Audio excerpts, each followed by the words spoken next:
দর্শক, আজকে আমি চলে আসছি রায়ের বাজার ফলের আড়তে। এখানে কাঁঠাল দেখা যাইতেছে। তো জাহাঙ্গীর ভাই আসছে বালুকা থেকে, গাজীপুর।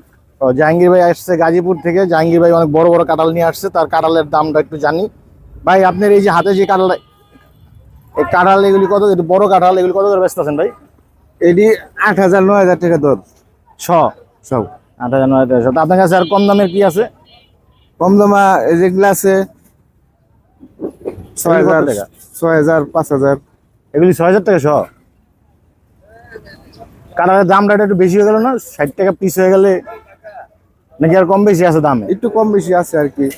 আর এইটা কত? এটা এটা 3,000 3500। 3,035। তা আপনি কতগুলি কাঁঠাল নিয়ে আসছিলেন? আমি কাঁঠাল আনছি 400। 400 কাঁঠাল নিয়ে আসছেন, বিক্রি হয়েছে কিছু? 20-30টার মতো বিক্রি হয়েছে। কাঁঠালের ব্যবসায় কি অবস্থা এবছর?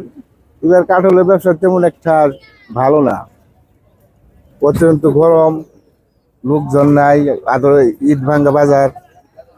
ঈদের পরে আজকে আনছেন কাঁঠাল? আজকে আনছি ঈদের পরে? ঈদের পরে। তাই আপনার এই কি আপনি নিজের বাগানের নাকি কিনা? কিনা, বাগান কিনা।